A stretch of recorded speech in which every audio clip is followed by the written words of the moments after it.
शनिवार को दिल्ली के जहांगीरपुरी इलाके में हनुमान जयंती की शोभा यात्रा के दौरान जबरदस्त हंगामा हुआ। शोभा यात्रा के दौरान 2 गुट भिड़ गए और देखते ही देखते विवाद ने हिंसा का रूप ले लिया। दरअसल शोभा यात्रा पर एक गुट के लोगों ने पथराव कर दिया, जिससे भगदड़ मच गई। इसके बाद तोड़फोड़, आगजनी और मारपीट का लंबा दौर शुरू हो गया। हिंसा रोकने की कोशिश में पुलिस भी उपद्रवियों के निशाने पर आ गई। हंगामे में 6 पुलिसकर्मियों समेत 7 लोग घायल हो गए। दिल्ली में हनुमान जयंती की शोभा यात्रा शनिवार शाम करीब 4 बजे शुरू हुई। शोभा यात्रा में करीब 1600 लोग शामिल थे। यात्रा को जहांगीरपुरी में के ब्लॉक तक जाना था, लेकिन जैसे ही ये जुलूस सी ब्लॉक पहुंचा, झड़प शुरू हो गई। फिर देखते ही देखते पथराव होने लगा। पथराव के बाद उग्र भीड़ ने आगजनी शुरू कर दी। कई गाड़ियों को आग के हवाले कर दिया गया, कई बाइक भी फूंक दी गई। हमलावर लाठी डंडे और अन्य हथियारों से लैस थे और काफी देर तक इलाके में गदर मचा रहा। हमला करने वालों का आरोप है कि शोभा यात्रा निकालने वालों ने उकसाया, जबकि शोभा यात्रा निकालने वालों का दावा है कि उन पर बिना वजह पत्थर फेंके गए। दिल्ली के जहांगीरपुरी में हुई हिंसा में पथराव, आगजनी के साथ साथ फायरिंग के भी आरोप हैं। एक पुलिसकर्मी गोली लगने से जख्मी हो गया, हालांकि उसकी हालत ठीक बताई जा रही है। तनाव के हालात के चलते इलाके में भारी पुलिस बल तैनात किया गया है। पुलिस ने देर रात से ही उपद्रवियों की धरपकड़ शुरू कर दी और अभी तक तकरीबन 15 संदिग्धों को हिरासत में लिया गया है।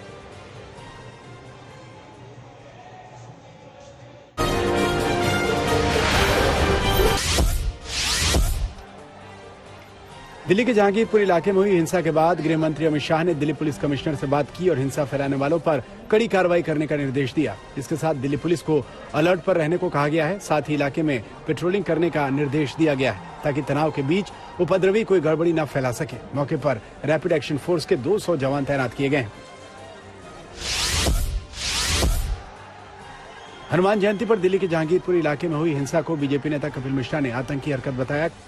कपिल मिश्रा ने ट्वीट किया कि बांग्लादेशी घुसपैठियों की बस्ती अब भारत के नागरिकों पर हमले की हिम्मत करने लगी है। इनके एक-एक कागज चेक करके गैर कानूनी घुसपैठियों को देश से निकाला जाना अब जरूरी हो गया है। दिल्ली के जहांगीरपुरी में हुई हिंसा के बाद मुख्यमंत्री अरविंद केजरीवाल ने लोगों से शांति बनाए रखने की अपील की। साथ ही अरविंद केजरीवाल ने कहा कि दिल्ली में शांति व्यवस्था बनाए रखना केंद्र सरकार की जिम्मेदारी है। केजरीवाल ने कहा कि केंद्र सरकार को इस हिंसा की जांच करनी चाहिए और दोषियों पर सख्त कार्रवाई होनी चाहिए। सब लोगों को शांति बनाए रखनी है, सब लोगों को व्यवस्था बनाए रखनी है और अगर ज़रूरत पड़े तो जो एजेंसीज हैं, जो पुलिस है, जो सरकारें हैं जिनकी जिम्मेदारी है, दिल्ली में केंद्र सरकार की जिम्मेदारी है, तो केंद्र सरकार दिल्ली में शांति व्यवस्था बनाए रखें। मैं लोगों से भी अपील करता हूं कि इसमें शांति और व्यवस्था बनाए रखें। विश्व हिंदू परिषद ने आरोप लगाया कि देश में हिंसा फैलाने के लिए 2 टूल किट काम कर रहा है, एक देश में और दूसरा विदेश में। वीएचपी ने पीएफआई पर भी आरोप लगाया है कि उसे हिंसा फैलाने के लिए विदेश से फंडिंग मिलती है। सोशल मीडिया के ऊपर एक बहुत बड़ा कैंपेन चलाया जाता है भारत को बदनाम करने के लिए, हिंदुओं को बदनाम करने के लिए। 87% ट्वीट्स, 87% ट्वीट ये विदेशों से हो रहे हैं, अफगानिस्तान, पाकिस्तान से हो रहे हैं और खोजबीन में आया है कि ये सारा पैसा अमेरिका में बैठे हुए एक अमीर जिहादी के द्वारा खर्च किया जा रहा है।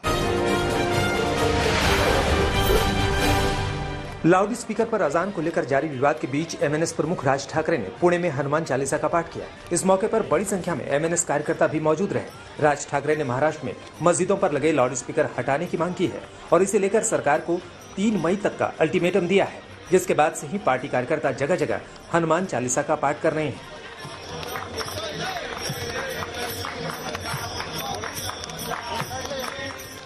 हनुमान जयंती के मौके पर भी एमएनएस कार्यकर्ताओं ने प्रदेश में कई जगहों पर हनुमान चालीसा का पाठ किया।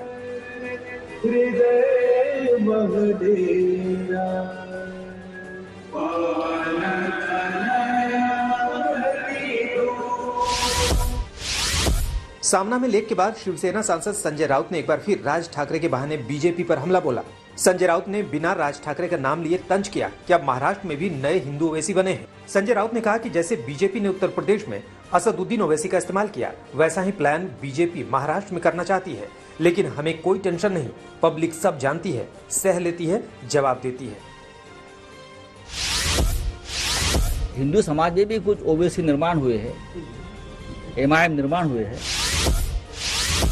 राज ठाकरे की तुलना असदुद्दीन ओवैसी से किए जाने को लेकर हंगामा जारी है। एमएनएस कार्यकर्ताओं ने सामना के दफ्तर के बाहर चेतावनी भरा पोस्टर लगाया।